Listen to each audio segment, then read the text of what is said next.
Hello everyone, my name is Marco, and in this video I'm going to be ranking all 8 of the Bastards and Inglourious Bastards. I'll be using a mix of intangibles, hard stats, and complex math so that I can give you the definitive answer for who is the best and most awesome bastard. Lastly, before we get started, I just wanted to let you guys know that this video will have spoilers. Coming in 8th and last place is Private First Class Andy Kagan.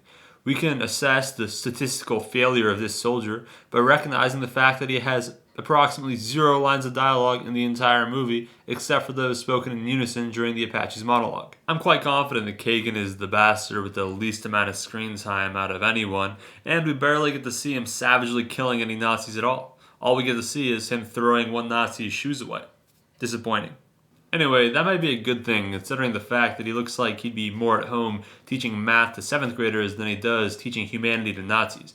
Wait, I forgot that Nazis don't got no humanity. My bad.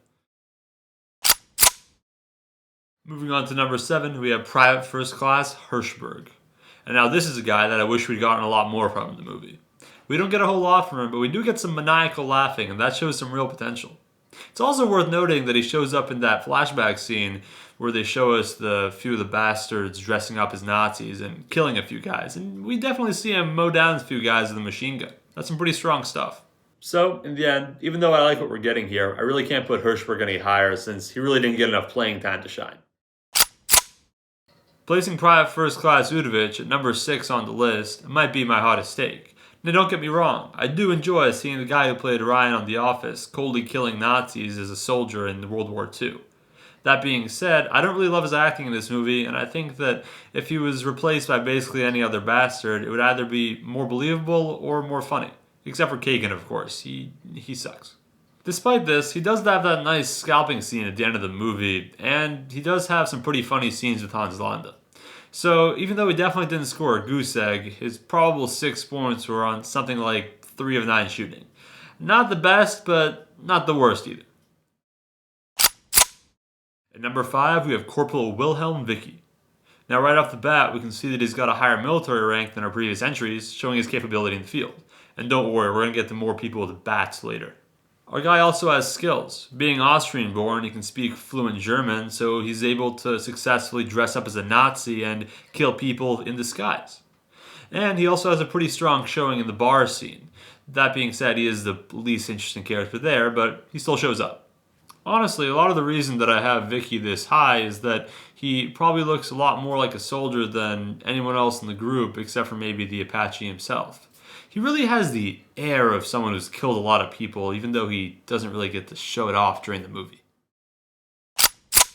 Starting off at number 4 with Private First Class Omar Ulmer, all the rest of the bastards on this list participate in some pretty iconic stuff. And even though Omar does start off pretty weak in the first half, he really lights it up in the second. Brave Omar is selected for the Operation Kino B Squad, and he does great. First, he upsets Donnie Donowitz and the Apache by pronouncing his fake name the best out of any of the 3 of them when they're all quizzed by Hans Landa in the theater. Truly astonishing stuff. Dominic De Coco, bravo. Next, he covers a great distance in a short span of time and kills a Nazi that's guarding Hitler's door, and he does it with a hand cannon. What a true emasculation of this man by Omar. Lastly, even though he does end up killing himself, Omar does kill a ton of Nazis using both explosives and vigorous machine gun fire in the theater. And, as the cherry on top, he participates in the brutal evisceration of Adolf Hitler. This is a really strong showing for my guy Omar. He ends the first half with 0 points, but finishes the game with 25. Throughout the game, movie, he really shows that he can play with some of the best of them.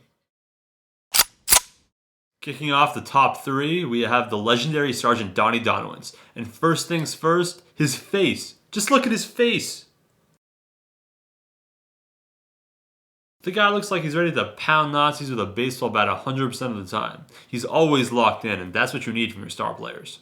Speaking of pounding Nazis with a baseball bat, we get that great scene where he brutalizes that Nazi officer who won't divulge information.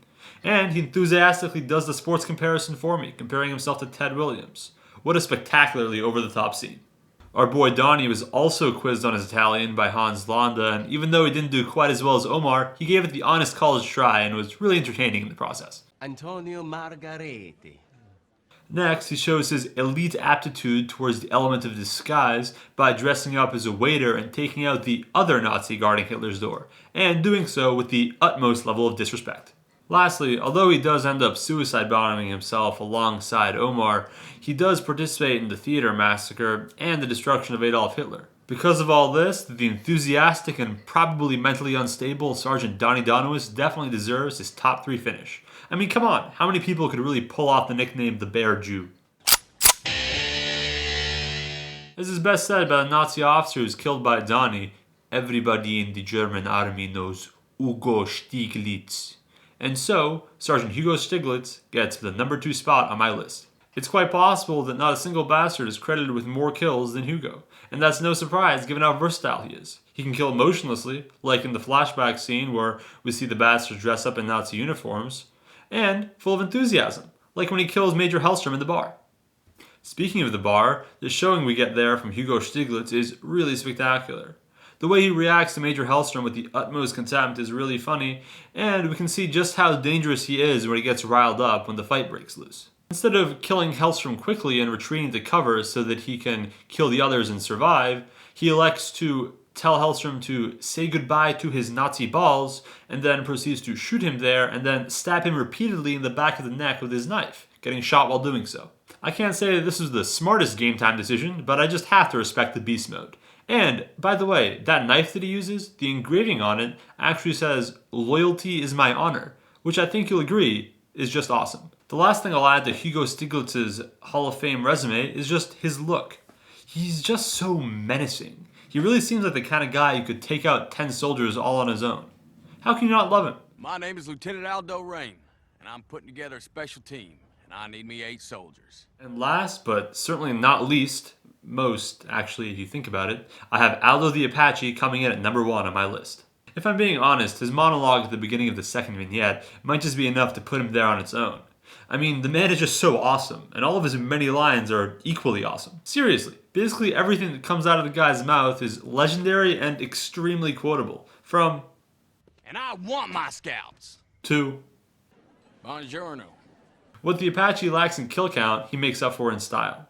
His signature move of engraving a swastika on the heads of his surviving victims has a cool factor off the charts and is probably one of the best possible ways to emasculate your opponents. The Apache is also a keen strategist. Between his eloquent explanation of why a basement is a bad place to fight and the way he utilizes his immense knowledge of the Italian language to hatch a backup Operation Kino, we can see that this man's intellect truly has no bounds.